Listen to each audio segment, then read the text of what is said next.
L'objectif de cet atelier est double. D'une part, finaliser et valider techniquement ces outils pour s'assurer qu'ils répondent parfaitement aux exigences de gouvernance, et d'autre part, les valider socialement pour garantir leur acceptabilité et leur pertinence sur le terrain. Nous avons la responsabilité collective de veiller à ce que ces outils ne soient pas simplement des documents théoriques, mais des instruments vivants qui guideront efficacement notre action et amélioreront la qualité de la formation des enseignants. Votre expertise, vous êtes appelé à venir ici pour valider ces documents.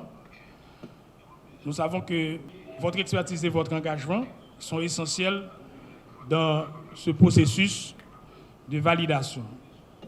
Je vous encourage donc à participer activement aux discussions, à partager vos observations et suggestions, et aussi à collaborer pour faire en sorte que ces outils soient parfaitement adaptés aux réalités de notre système éducatif. Les outils sur lesquels les réflexions vont être portées sont un protocole de stage des étudiants finissant des écoles normales d'instituteurs et de jardinières d'enfants, un référentiel d'homologation des modules de formation continue du personnel d'éducation et un manuel de procédure d'habilitation des institutions de formation continue. Comme on peut le constater, les critiques liées à la faiblesse de la gouvernance du système éducatif sont nombreuses et le sous-secteur de la formation n'en est pas épargné. Certaines institutions de formation continue fonctionnent à l'insu de la direction de la formation et du perfectionnement. Les écoles normales d'instituteurs et de jardinières d'enfants prennent naissance sans l'autorisation, certaines fois, du ministère via la direction de la formation et du perfectionnement. Les opérateurs de formation, quant à eux, organisent des sessions de formation sans que les modules ne soient pas homologués et validés par la DFP. Tout ceci crée un déséquilibre dans le sous-secteur et fragilise le niveau de qualification et de compétence du personnel d'enseignement et d'encadrement de ce sous-secteur, mis à part la qualité médiocre du processus enseignement et apprentissage dans les salles de classe. Grâce au travail collaboratif issu de cet atelier, aboutissant à la finalisation de ces 3 outils, la DFP entend jouer efficacement son rôle de régulation en les vulgarisant à l'échelle du pays pour que toutes les parties prenantes soient informées en temps et lieu de l'existence des documents pour une utilisation optimale et la mise en application des décisions qui en découlent. 2. En contraignant les institutions de formation initiale et continue de se courber aux principes établis par la DFP conformément au décret du 5 juin 1989 portant sur la réorganisation du MENJS en son article 18 d'une part et de la politique nationale de formation des enseignants et du personnel d'encadrement validée par le ministère en 2018 d'autre part. 3. En relevant le niveau académique et professionnel des élèves maîtres, notamment en s'appuyant sur le protocole de stage comme document de référence. Mesdames, Messieurs, le temps n'est plus aux longs discours. Il faut toujours passer de l'abstrait au concret. Il faut dire que la direction de formation et de perfectionnement s'inscrit dans une démarche de qualité et de gouvernance. Mais toutes les fois qu'on voit la direction de formation, on dit que c'est la formation comme un déterminant éprouvé de l'amélioration de la qualité de l'enseignement. Il faut former les maîtres. Il faut doter les écoles en matériel didactique. Il faut doter les écoles aussi en cantine scolaire. Ce sont des déterminants extrêmement importants. Il n'y a pas d'école sans manuel. mais il n'y a pas non plus d'école sans un plat chaud. Parce qu'il y a une corrélation étroite entre le plat chaud, la cantine, d'accord, le plat chaud et le manuel, d'accord, pour arriver au rendement scolaire. Formation, il ne faut pas oublier, pour arriver au rendement scolaire, parce que c'est important.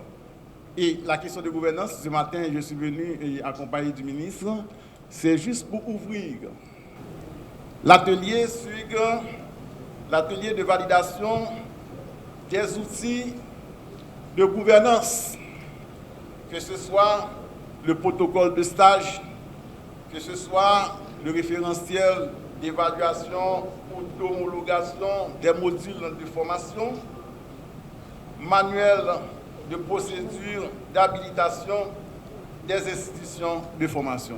J'ai le plaisir de prendre la parole ce matin à l'occasion de l'ouverture de cet atelier de validation technique de 3 outils de gouvernance du sous-secteur de la formation en Haïti. D'abord, le protocole de stage à l'intention des étudiants maîtres en formation initiale en Haïti. Ensuite, un référentiel d'homologation des modules de formation continue. Puis, un manuel de procédure d'habilitation des institutions de formation. Cet événement piloté par la Direction de formation et de perfectionnement et financé par la Banque interaméricaine de développement, la BID, s'inscrit dans le cadre de la mise en œuvre du projet d'appui au plan décennal d'éducation et de formation, PAPDEF, implémenté par l'unité de coordination de projet UCP du ministère. C'est dans ce cadre-là que nous sommes rassemblés ici pour aborder les enjeux cruciaux qui touchent notre système éducatif, des enjeux qui, de mon point de vue, nous préoccupent tous. La qualité de l'éducation en Haïti est un enjeu, est un sujet qui mérite notre attention et aussi notre engagement. La problématique de la qualité de l'éducation en Haïti est complexe et multidimensionnelle parce qu'elle est influencée par divers facteurs et le directeur général vient d'en citer quelques-uns, notamment la gouvernance du système scolaire. En effet, malgré les efforts déployés, nous faisons face à une crise de qualité qui affecte non seulement les apprenants, mais également notre société dans son ensemble. Il nous importe de nous interroger sur les mécanismes de prise de décision, sur la transparence et la responsabilité des acteurs impliqués. Il est donc impératif que nous établissions des structures de gouvernance qui favorisent la participation de tous les acteurs, y compris les enseignants, les parents, les élèves et toute la communauté éducative. La mise en place d'un cadre de gouvernance solide est essentielle pour garantir que les ressources soient utilisées de manière optimale et que les résultats escomptés soient atteints. À ce niveau, je tiens à exprimer mes remerciements au nom de la direction et au nom du gouvernement à la Banque interaméricaine de développement en Haïti qui donne son appui financier à la réalisation de cet atelier et à l'UCP qui accompagne la direction de la formation et du perfectionnement, organe qui assure le pilotage et la gouvernance du sous-secteur de la formation. Cet atelier de validation est une étape importante, indispensable dans notre démarche de cohérence. Il nous permettra de réfléchir ensemble, d'échanger des idées, de proposer des solutions concrètes pour améliorer la gouvernance du sous-secteur de la formation. C'est un point qui montre que le ministère a un bon technicien, mais ça a un bon ressources. Moi, j'encourage à continuer à faire preuve là.